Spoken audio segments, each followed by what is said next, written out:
e amigas da TV Senado, esse é o programa Eleições no Mundo, uma série especial da TV Senado destinada a dar a conhecer os diferentes sistemas político e eleitorais existentes em vários países. Hoje o nosso programa é focalizado na experiência norte-americana. Nós estamos aqui na sede da Embaixada dos Estados Unidos da América, aqui em Brasília, e vamos conversar com o secretário político da Embaixada, Dr. James Potts, a quem agradeço muito por essa entrevista. Um prazer estar com você.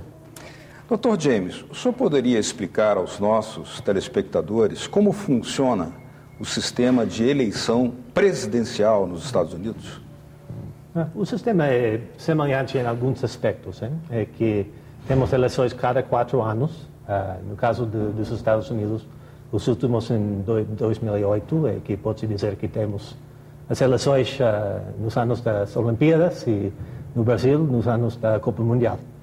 A grande diferença que temos é que temos o colégio eleitoral, o que quer dizer que cada estado tem um valor de certo número de eleitores, e assim todos os candidatos estão tentando arrecadar votos nos estados, em particular ressaltando os estados que têm mais equilíbrio entre os democratas e os republicanos. Nas últimas eleições, Barack Obama ganhou com uma diferença de só 6,5 pontos, ou seja, 53% a 47% para John McCain, mas no colégio eleitoral a vantagem foi mais, porque cada estado tem um certo número de eleitores. O sistema funciona de tal maneira que cada estado tem um número de eleitores que equivale ao número de senadores do estado, que é sempre 2, mais o número de representantes, ou seja, o número de deputados de cada estado. Na Califórnia, o estado maior tem 53, então 2 mais 53, 55. Num estado pequeno como Dakota do Norte, por exemplo, 2 mais 1, 3. E, bom, aqui temos outros aspectos que poderia explicar também, como os primários, ou as primárias que cada partido tem no princípio do ano das eleições presidenciais. Como é feita a eleição primária? Isso é algo que temos também neste ano, quando temos as eleições para governador, senador, para deputado. Em qualquer caso, temos primárias. Assim, o partido tem eleições, geralmente, nos primeiros meses do ano, das eleições gerais que vão haver em novembro, e eles escolhem entre membros do partido, ou seja, as regras variam um pouco dependendo do estado, mas geralmente são os membros do partido que têm uma eleição para decidir qual entre os vários pretendentes vai ser o candidato em novembro. E só podem participar das eleições primárias os filiados dos partidos? Depende do estado. Eu sou de Michigan, do estado de Michigan. No meu estado, bom, republicanos podem participar nas primárias dos democratas e ao revés, mas geralmente são, como se fala, primárias fechadas. Isso quer dizer que só os membros do partido têm o direito de participar. Nas eleições presidenciais, tem uma série de primárias, ou seja, começam em janeiro, fevereiro e continuam até junho. Isso é para a escolha do candidato para de cada partido? Para a escolha do candidato ao nível nacional de cada partido. Então, geralmente, o estado de Iowa, um estado agricultor no Médio Oeste, e New Hampshire e Carolina do Sul, no sul estão os primeiros 3. Então, assim, aqueles estados têm muita influência na escolha eventual do candidato. Nós sabemos que há uma boa margem de autonomia variando de estado para estado, ou seja, as legislações podem ser diferentes. Até onde chega essa autonomia? Já que, por exemplo, se analisássemos a experiência do Brasil, a lei é válida, única para todo o território nacional. Lá nos Estados Unidos, até onde vai a autonomia de cada estado? A autonomia mais tem que ver com os procedimentos. Bom, enfim, cada estado deve ter primários para escolher o candidato. Enfim, cada estado tem eleições em novembro. Mas tem algumas diferenças. Por exemplo, em alguns estados como Georgia ou Louisiana, se um candidato não chegar a 50%, tem um segundo turno, mais ou menos como o Brasil tem. Vai haver um segundo turno, acho que o 31 de outubro, se não houver um candidato que receber mais de 50% dia 3 de outubro. Mas, na maioria dos estados, eles não têm esta regra, é possível ganhar com menos de 50%. Mas esta regra só tem importância nas eleições para governador, senador, deputado. Para o presidente, bom, o colégio eleitoral determina tudo. É um sistema que unifica todos os procedimentos nas eleições presidenciais. Nós sabemos que o sistema do colégio eleitoral implica num voto indireto. Você não vota diretamente para o presidente da República. Sempre foi assim na história das eleições norte-americanas? Sim. Ou quando é que se adotou esse sistema e por que ele foi escolhido? É um sistema que sempre temos tido. É um sistema que historicamente foi elaborado nas negociações entre estados quando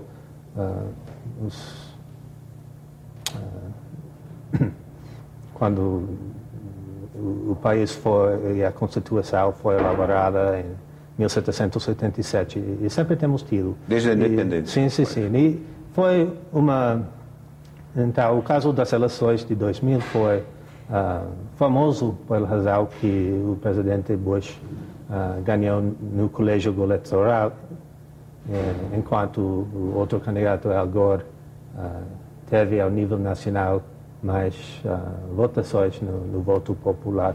Mas não foi a primeira vez que isto aconteceu, foi a quarta vez. É a quarta vez. Quarta vez. E quando isso acontece, quais são os critérios, por que se convenciona, apesar disso, dar a vitória na forma do colégio eleitoral?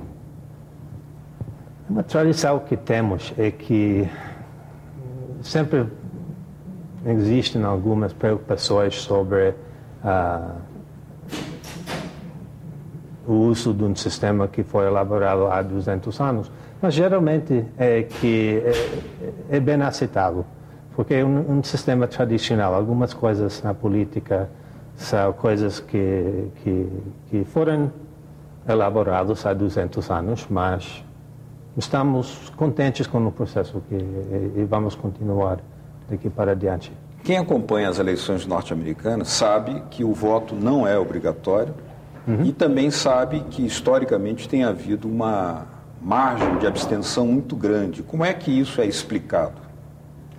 Não, é verdade que não temos maior índice de participação quando se compara com alguns países, mas, ao mesmo tempo, o nível de participação vai subindo com cada eleição, especialmente nas eleições presidenciais. O número de eleitores que participou em 2008 foi muito por cima de 2004, que também foi muito por cima de 2000.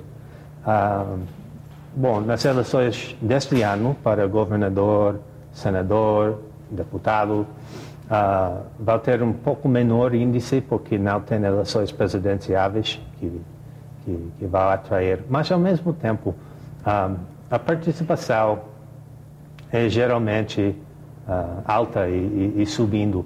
Algumas pessoas simplesmente não registram a tempo, né? e temos algumas coisas com pessoas que não fazem a registração 30 dias antes das eleições, mas geralmente o nível está subindo e subindo mais cada ano, especialmente porque temos um equilíbrio político entre os democratas e republicanos. Com esse equilíbrio, cada voto tem mais importância. Quais são as regras para a propaganda eleitoral nas eleições norte-americanas? Os partidos têm acesso ao rádio e televisão, como no Brasil, por exemplo, que é um horário político eleitoral obrigatório? Uhum.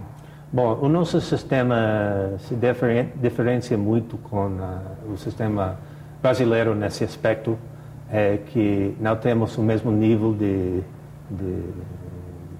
regulamentos neste contexto, que sempre tem um debate nos Estados Unidos entre a expressão livre, o direito de expressão livre, e a necessidade de manter um equilíbrio no processo político.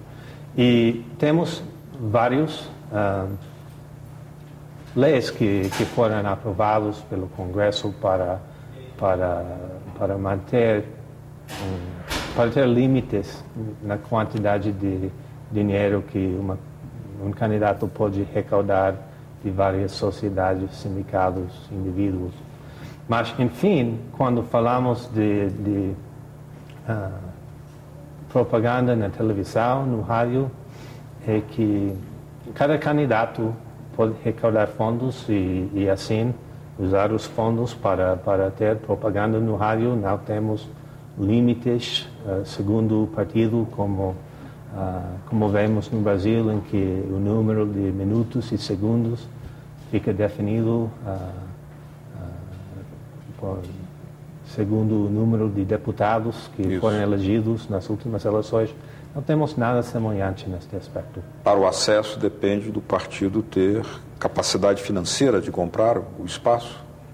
Sim, geralmente é isso. E temos limites, ou seja, existe um limite do número de dólares que um indivíduo pode contribuir. Uhum.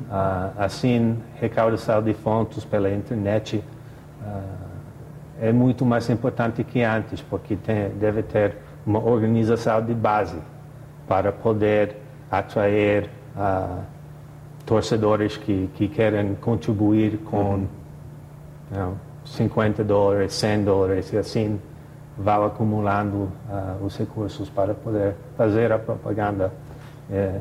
Não é um assunto de uns poucos indivíduos, ou sindicatos, ou sociedades. A cada eleição norte-americana, que é amplamente divulgada aqui no Brasil, nós sabemos da existência de pelo menos dois partidos, o republicano e o democrata. Mas existem outros partidos registrados ou só há esses dois partidos que lançam candidatos presidenciais? Bom, existem vários outros partidos. Partido Verde, Ralph Nader foi candidato do Partido Verde e ele teve muita influência nas eleições de 2000. O Partido Libertário também tem candidato, Bob Barr foi o candidato nas últimas eleições. Tem outros partidos que são não muito conhecidos, acumulando os votos de todos os partidos nas últimas eleições presidenciais. Eles chegaram a apenas 1%, o que é mais ou menos normal, mas depende do ano.